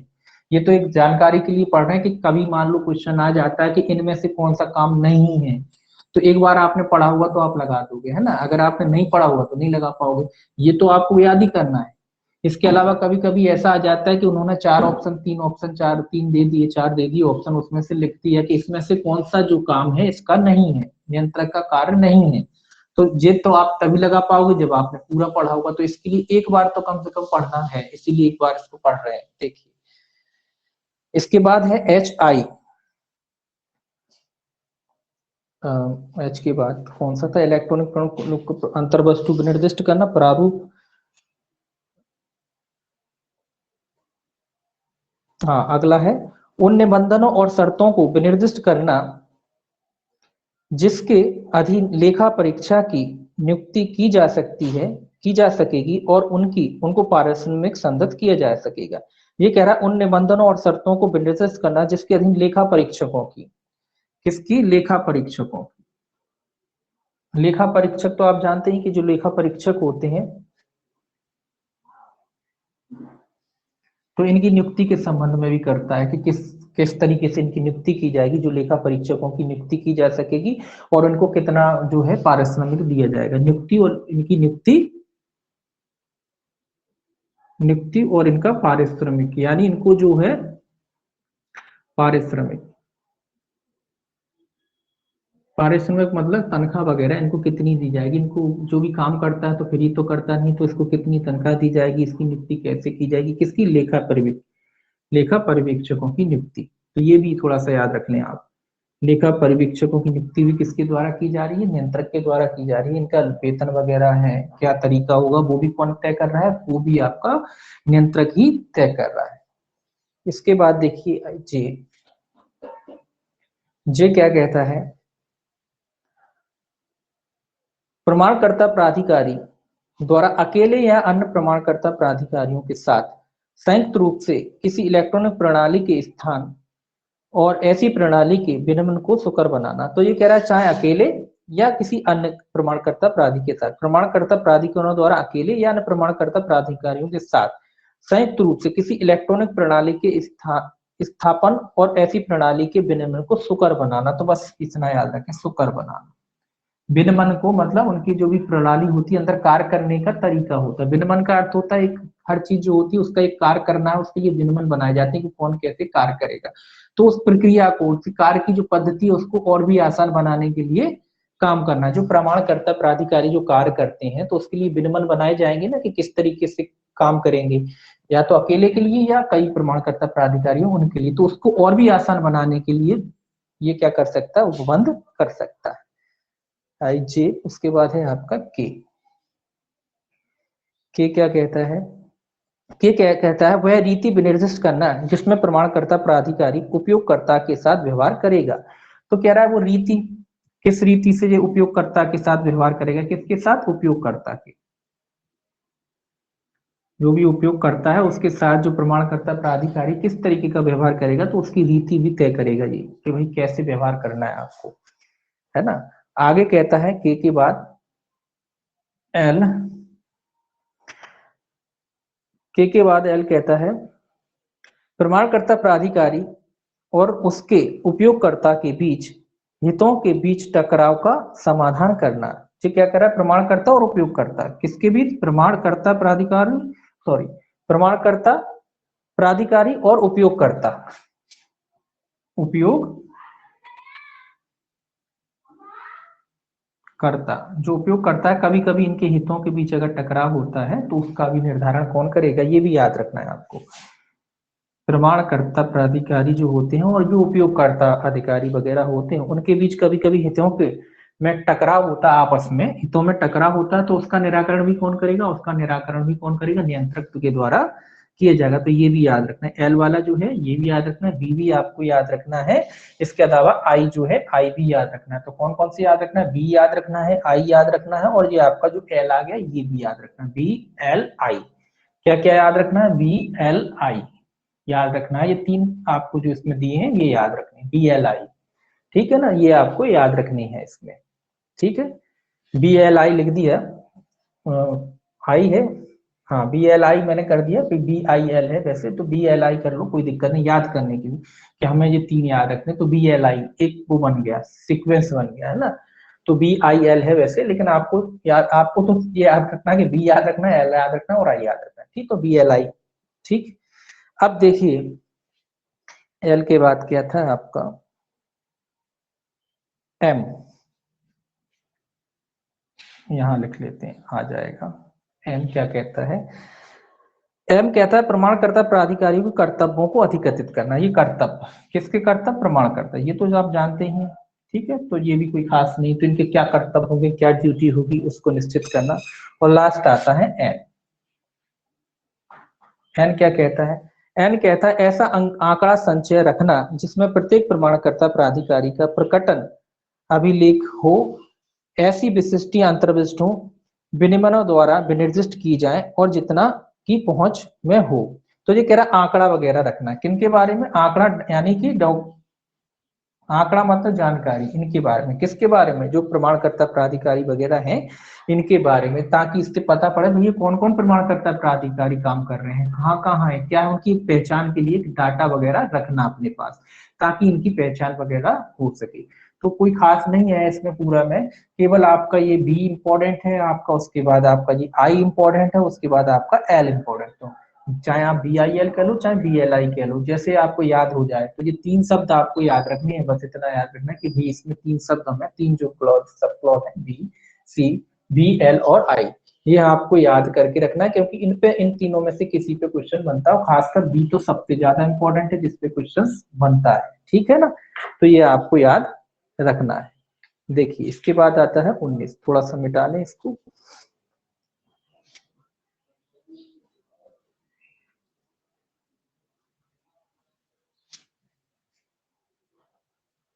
अब देखिए 19 सेक्शन जो है 19 काय से संबंधित है। 19 कहता है विदेशी प्रमाणकर्ता प्राधिकारियों की मान्यता, ये सेक्शन याद रखना है। ये काय की है, विदेशी प्रमाणकर्ता प्राधिकारी जो है उनकी मान्यता, प्राधिकारियों की मान्यता लिख दीजिए। तो किसकी मान्यता, विदेशी प्रमाणकर्ता जो प्राधिकारी होते हैं उनकी मान्यता के बारे में है सेक्शन 19।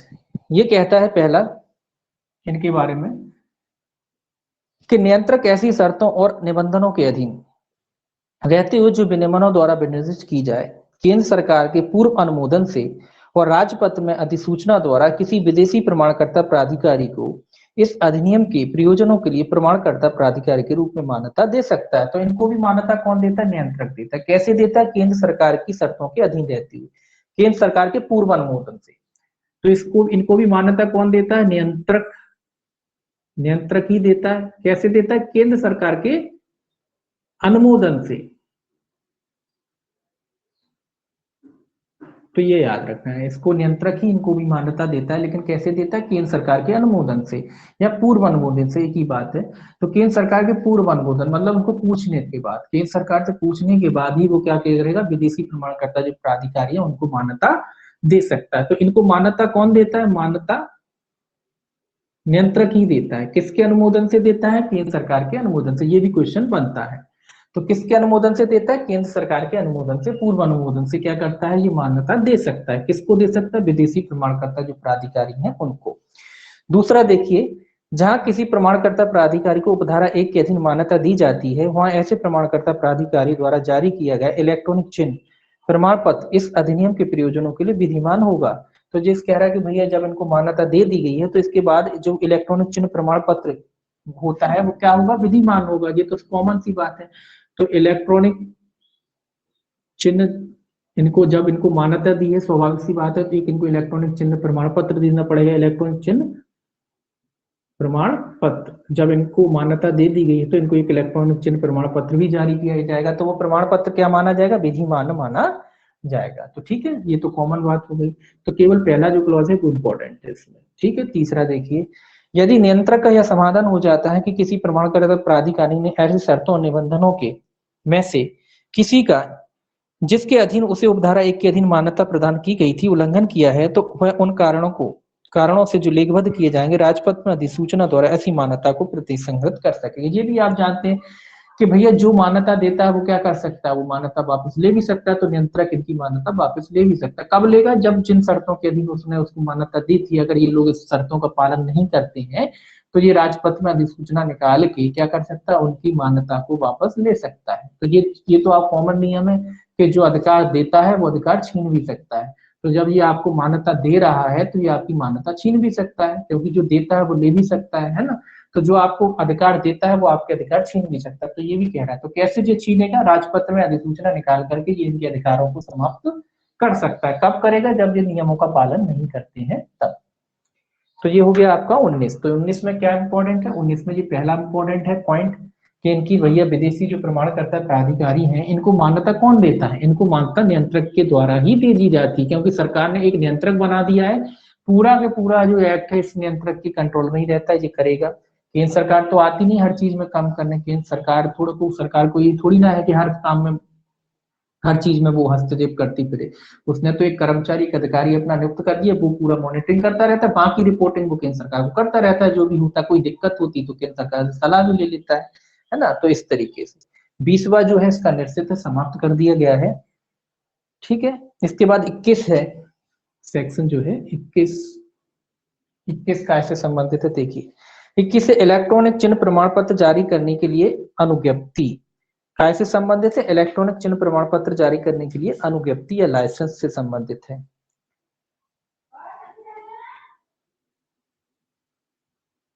इलेक्ट्रॉनिक चिन्ह प्रमाण पत्र जारी करने के लिए अनुज्ञप्ति। प्रमाण पत्र के लिए की क्या है? अनुज्ञप्ति।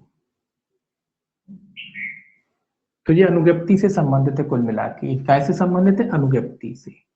ठीक है, इसमें याद रखें अनुज्ञप्ति है। 21 में क्या है? अनुज्ञप्ति, लाइसेंस। काय के लिए लाइसेंस है? इलेक्ट्रॉनिक चिन्ह प्रमाण पत्र के लिए। ठीक है, इसमें देखिए पहला क्लॉज क्या कहता है? पहला क्लॉज कहता है उपधारा 2 के उपबंधों के अधीन रहते हुए कोई व्यक्ति इलेक्ट्रॉनिक चिन्ह प्रमाण पत्र जारी करने के लिए अनुज्ञप्ति के लिए नियंत्रक को आवेदन करेगा। तो क्वेश्चन इस पे ही बनता है कि भाई अनुज्ञप्ति के लिए आवेदन आप कहाँ करेंगे? नियंत्रक।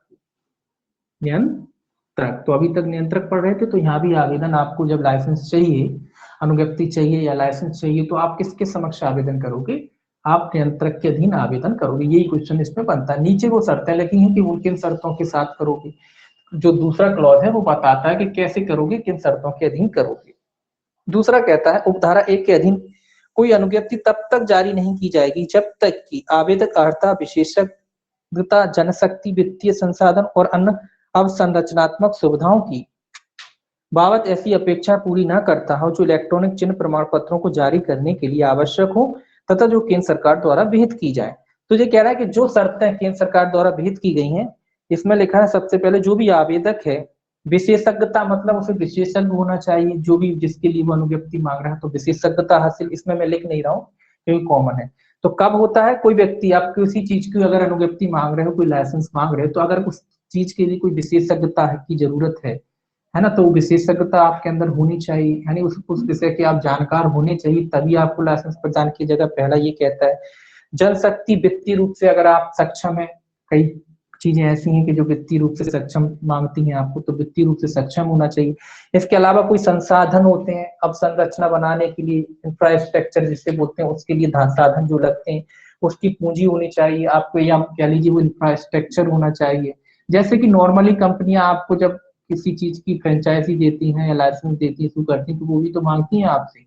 वो मांगती कि फलाना एरिया होना चाहिए, इतना बड़ा एरिया होना चाहिए, इतना पैसा होना चाहिए आपके पास। तो ऐसे ही ये लोग भी मांगते हैं कि जो योग्यताएं वगैरह जो केंद्र सरकार ने निश्चित कर रखी हैं, वो सारी योग्यताएं को जब पूरा कर लिया जाता है तभी इनको क्या दिया जाता है, तभी इनको लाइसेंस प्रदान किया जाता है। कौन सी योग्यता? जो केंद्र सरकार ने तय कर रखी है कि एक योग्यता होगी, आप जब इलेक्ट्रॉनिक चिन्ह मांग रहे हैं तो उसके बारे में आपको जानकार होना चाहिए, आपकी वित्तीय स्थिति अच्छी होनी चाहिए, आपके पास संसाधन होने चाहिए। वो सारी चीजें अगर आपके पास है तब आपको लाइसेंस इशू किया जाता है। तो इसमें लिखा नहीं ये सारी चीजें, तो योग्यताओं को पूरा करेगा तभी उसको लाइसेंस इशू किया जाएगा। तीसरा कहता है इस धारा के अधीन प्रदान की गई कोई अनुज्ञप्ति पहला है इसमें ए, ऐसी अवधि के लिए विधिमान होगी जो केंद्र सरकार द्वारा विहित किया था। अब ये कह रहा है कि भाई जो अनुज्ञप्ति होगी कितनी अवधि के लिए होगी, तो जितना केंद्र, यहाँ याद रखना है केंद्र सरकार, जितना केंद्र सरकार विहित करे, बस इतना याद रखें, विहित करे। कितनी अवधि के लिए रहेगी जी अनुज्ञप्ति लाइसेंस, इसमें 1 वर्ष 2 वर्ष 3 वर्ष नहीं लिखा है, इसमें लिखा है ऐसी अवधि के लिए विधिमान होगी जो केंद्र सरकार द्वारा विहित की जाए। तो ऐसी अवधि जो केंद्र सरकार ने तय कर रखी है उस अवधि के लिए वो अनुज्ञप्ति जारी की जाएगी। केंद्र सरकार कितनी भी अवधि के लिए उसको जारी कर सकती है। दूसरा देखिए, अंतरणीय या वंशगत नहीं होगी, ये याद रखिए, अंतरणीय नहीं होगी। अंतरणीय का अर्थ है मतलब अगर ए को मिली है तो ए को ही रहेगी। अब ए का, ये मान लीजिए ए ने अपना बी बच्चा है उसका या पत्नी है या कोई भी रिश्तेदार है उसको ट्रांसफर करना चाहे तो नहीं हो सकती। या मान लीजिए ऐसा नहीं कि ए की मृत्यु हुई, जब उसका जो बी बेटा है उसके नाम आ जाएगी, ऐसा नहीं आएगा, उसको दोबारा लाइसेंस लेना पड़ेगा, है ना। तो अंतरणीय नहीं होगी और वंशागत भी नहीं होती कि भाई इसको मिल गई तो अब खानदान भाई चलती रहेगी, ऐसा नहीं होगा। इसमें इसको मिली है, ए को मिली है तो ए तक ही सीमित रहेगी, ये कह रहा है, ठीक है।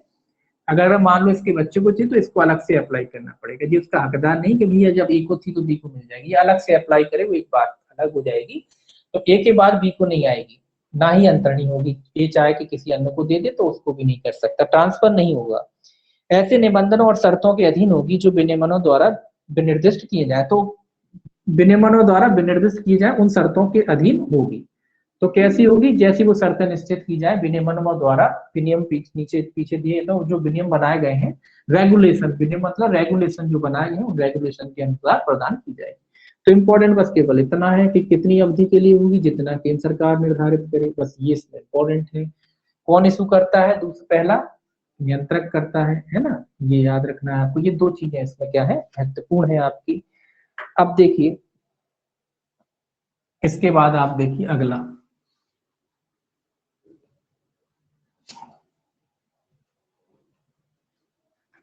कौन सा है, अब 22, सेक्शन 22, ये आवेदन है। आवेदन करेंगे, अब आप अनुज्ञप्ति चाहते हैं तो अनुज्ञप्ति के लिए आवेदन भी करना पड़ेगा। तो आवेदन कितने में है, 22 में। ये भी याद रखें कि आवेदन कितने में किया जाता है, 22 में किया जाता है। इसमें पहला क्लॉज देखिए कहता है अनुज्ञप्ति जारी करने के लिए प्रत्येक आवेदन ऐसे प्रारूप में होगा जो केंद्र सरकार द्वारा विहित किया जाए। तो इसमें भी कोई खास बात नहीं ना, इसमें लिखने की बात है। तो कैसे प्रारूप में होगा, जो भी प्रारूप, जो भी प्रोफार्मा केंद्र सरकार ने निश्चित किया हुआ हो उस प्रोफार्मे में आपको आवेदन करना होगा, क्योंकि आवेदन का भी एक प्रोफार्मा होता है।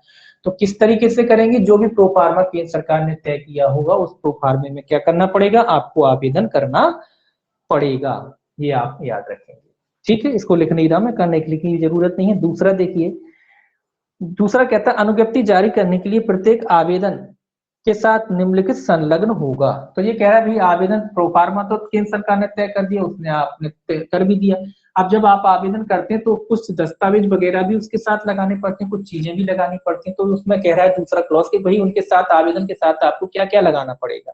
पहला करता है प्रमाणन पद्धति वितरण। तो ये प्रमाणन पद्धति जो वितरण है इस सर्टिफिकेशन ऑफ प्रैक्टिस स्टेटमेंट। तो प्रैक्टिस स्टेटमेंट इसमें लिखा है प्रमाणन पद्धति विवरण का अर्थ है कि जो आपने सर्टिफिकेशन, जो भी प्रैक्टिस वगैरह जो भी की है आपने, इसमें लिखा है सर्टिफिकेट एंड प्रैक्टिस स्टेटमेंट। जो स्टेटमेंट वगैरह जो होता है, जैसे कि प्रमाणन पद्धति विवरण का मतलब है जो भी आप प्रमाणित, एक सर्टिफिकेट टाइप का होता है, कुल मिला के एक सर्टिफिकेट टाइप का होता है जिसमें आपने जो भी काम वगैरह किया उसका एक सर्टिफिकेट होता है। वो अनुभव कह लीजिए, एक अनुभव टाइप का होता है, उसका स्टेटमेंट वगैरह होता है कि भाई आपने कैसे काम किया। उदाहरण के लिए मान लीजिए कोई आप काम करते हैं तो बैंक वाले या आपसे कोई मांगा जाता है आपको सैलरी का, तो उसका स्टेटमेंट वगैरह कई जगह लगाना पड़ता है। ऐसे ही इनका जो कामकाज का जो तरीका होता है, जो काम करते हैं उसका एक सर्टिफिकेट होता है, उसका एक स्टेटमेंट होता है कि हमने फलानी जगह इस तरीके से, इतना मतलब अनुभव है, हमने ये सब काम किया, तो उसका स्टेटमेंट वगैरह वो लगाना पड़ेगा। दूसरा कहता है आवेदक की पहचान करने के बाबत प्रक्रिया सहित विवरण जिसमें प्रक्रिया भी सम्मिलित हो। तो पहचान के संबंध में, पहचान के संबंध में मतलब जो भी आवश्यक दस्तावेज वगैरह होते हैं वो लगाने पड़ेंगे। तीसरा कहता है 25,000 रुपए से अनधिक की ऐसी फीस का संदर्भ जो केंद्र सरकार द्वारा भेज गई, ये याद रखना है। तीसरा कितनी फीस लगाना पड़ेगा, 25,000, 25,000 रुपए तक की फीस जो केंद्र सरकार ने तय की हो। तो कितनी फीस का देनी पड़ेगी इसके साथ? जब आप आवेदन करते हैं तो आवेदन के साथ 25,000 रुपए की फीस भी आपको देनी पड़ेगी। ये याद रखना है आपको बस इसमें, कि आवेदन के साथ कितनी फीस लगानी पड़ेगी, 25,000 फीस भी देनी पड़ेगी जो केंद्र सरकार द्वारा विहित की जाए। अगला कहता है ऐसे अन्य दस्तावेज जो केंद्र सरकार द्वारा, इसके अलावा अन्य भी दस्तावेज हो सकते हैं जो केंद्र सरकार ने विहित किए हैं, मांगे हो आपसे, तो वो अन्य दस्तावेज भी आपको लगाने पड़ेंगे। तो इसमें इंपॉर्टेंट बात इतना है कि उसके साथ कितना, आवेदन के साथ क्वेश्चन यही बनता है कि आवेदन के साथ कितना शुल्क देना पड़ेगा। आवेदन के साथ आपको 25,000 रुपए से अनधिक का शुल्क देना पड़ेगा जो केंद्र सरकार ने तय किया हो। तो आपको केवल 25,000 याद रखना है कि आवेदन के साथ कितना शुल्क दिया जाएगा, आवेदन के साथ 25,000 रुपए का शुल्क दिया जाएगा। एक और पढ़िए अभी इसमें सेक्शन जो है 23, 24 तक पढ़ेंगे आज है। 23 पढ़िए। 23 कहता है अनुज्ञप्ति का नवीनीकरण। ये क्या है? नवीनीकरण। अब चूंकि अनुज्ञप्ति मिल गई तो इसका मतलब ये तो है नहीं कि भैया आपको अनुज्ञप्ति मिल गई, नवीनीकरण या नवीकरण एक ही बात होती, कोई लोग नवीकरण लिखते हैं, नवीनीकरण, तो नवीनीकरण कह लीजिए या नवीकरण कह लीजिए एक ही बात है। तो ये कह रहा है कि भैया 23 में जो है नवीनीकरण से संबंधित है या नवीकरण से संबंधित है। तो भैया नवीनीकरण या नवीकरण कितने में किया जाता है? सेक्शन पूछा जाता है 23 में। अब ऐसा तो है नहीं कि अनुज्ञप्ति मिल गई तो भाई हमेशा के लिए भी उसको आपको रिन्यू भी कराना पड़ेगा, तो उसके बारे में है 23 में। ये कहता है ऐसी अनुज्ञप्ति के नवीनीकरण के लिए कोई आवेदन ऐसे प्रारूप में ऐसी फीसों के सहित जो 5,000 रुपए से अधिक की नहीं होगी। तो भैया आवेदन पर जो भी प्रोफार्मा सरकार ने तय कर रखा है उस हिसाब से आपको करना पड़ेगा। और ये कह रहा है कि नवीनीकरण के लिए फीस क्या होगी, ये याद रखना है, 5,000 रुपया। क्योंकि केवल नवीनीकरण कराना है, रिन्यू कराना है, जैसे आप अपनी बंदूकों का रिन्यू कराते हैं, उसका नवीनीकरण कराते हैं, वैसे इधर भी कराया जाएगा। तो कितनी फीस देनी पड़ेगी आपको नवीनीकरण के लिए, ये याद रखिए, 5,000 रुपए का शुल्क इसके नवीनीकरण के लिए आपको देना पड़ेगा, जो केंद्र सरकार द्वारा विहित की जाए। और अनुज्ञप्ति की विधि मान्यता की अवधि के अवसान से 45 दिन से अन्यून अवधि के पूर्व। और कितने दिन पूर्व आप आवेदन करेंगे ये भी याद रखना है, 45 दिन पूर्व। मतलब जो भी अवधि के लिए सरकार ने, केंद्र सरकार ने आपको जो अनुज्ञप्ति में समय अवधि थी, तो कौन ने निर्धारित करेगा? केंद्र सरकार निर्धारित करता है। तो जो भी समय अवधि आपके लिए निर्धारित की थी, जब भी आपका लाइसेंस खत्म हो रहा था उससे 45 दिन पूर्व आपको नवीनीकरण के लिए आवेदन करना पड़ेगा। तो ये दो चीजें इसमें याद रखना है कि नवीनीकरण के लिए आवेदन कितने दिन पूर्व करेंगे, 45 दिन पूर्व करेंगे। उसके साथ कितना शुल्क या फीस लगेगी, 5,000 रुपए का उसमें शुल्क या फीस लगेगा। तो दो फैक्ट इसमें आपको याद करना है। अब देखिए 24 और देख लीजिए, लास्ट आज का। ये कहता है अनुज्ञप्ति प्रदान करने या उसे नामंजूर करने के लिए प्रक्रिया। ये कह रहा है प्रक्रिया, काय के लिए प्रक्रिया? अनुज्ञप्ति या तो मंजूर की जाएगी, अनुज्ञप्ति प्रदान करने, या उसे ना, या तो प्रदान की जाती है नामंजूर, दो ही बातें होती, तो उसके लिए प्रक्रिया लिखी है 24 में कि क्या प्रक्रिया होगी अनुज्ञप्ति नामंजूर करने को या मंजूर करने का। इसमें पहला इसमें लिखा है नियंत्रण धारा 21 की उपधारा 1 के अधीन आवेदन की प्राप्ति पर आवेदक के साथ संलग्न दस्तावेज और ऐसी अन्य बातों पर जो से जिन्हें वह ठीक समझे विचार करने के पश्चात अनुज्ञप्ति प्रदान कर सकेगा या आवेदन को नामंजूर कर सकेगा। परंतु इस धारा के अधीन कोई भी आवेदन तब तक नामंजूर नहीं किया जाएगा जब तक कि आवेदक को अपने पक्ष का कथन प्रस्तुत करने का युक्त अवसर ना दे दिया। ये तो आप जानते ही हैं कि भैया जब क्या करा, अनुज्ञप्ति कब मंजूर की जाएगी। इसमें लिखा नियंत्रक जो धारा 21 है उसकी अगर उपधारा 1 के अधीन आवेदन की प्राप्ति पर क्या करेगा, जो भी संलग्न दस्तावेज वगैरह है उनकी जांच करेगा। अगर उसे उपयुक्त पाए जाते हैं तो क्या कर देगा, अनुज्ञप्ति प्रदान कर देगा। अगर उसे अनुपयुक्त पाए जाते हैं तो क्या कर देगा, अनुज्ञप्ति देने से मना कर देगा। दो ही बातें होती है, वो दस्तावेजों की जांच करेगा, दस्तावेजों की जांच करने के बाद या तो वो अनुज्ञप्ति देगा या अनुज्ञप्ति देने से क्या कर देगा, इनकार कर देगा, मना कर देगा। परंतु लिखा है कि भैया एक पक्षी कार्रवाई तो कहीं भी नहीं की जाती, तो यहाँ भी नहीं की जाएगी। जब किसी की अनुज्ञप्ति निरस्त की जाती है, जिसको अनुज्ञप्ति नहीं की जाती, तो उसको, जो व्यक्ति की आपने अनुज्ञप्ति निरस्त की है या जिसको आपने अनुज्ञप्ति देने से मना किया है, उस व्यक्ति को भी अपनी बात रखने का मौका दिया जाएगा। तो यहाँ ये भी लिखा है कि उस व्यक्ति की जिसकी अनुज्ञप्ति देने का मना इनकार किया गया है, उस व्यक्ति को भी अपना पक्ष रखने का मौका दिया जाएगा। तो इसमें कोई खास बात नहीं है, सीधी सी बात ही, दस्तावेजों को देखा जाएगा और दस्तावेजों को देखने के बाद दो ही चीजें होंगी, या तो अनुज्ञप्ति दे दी जाएगी या अनुज्ञप्ति देने से इनकार कर दिया जाएगा। तो बस आज इतनी रहने दीजिए, बाकी जो है 25 सेक्शन है वो कल से अपन देखेंगे।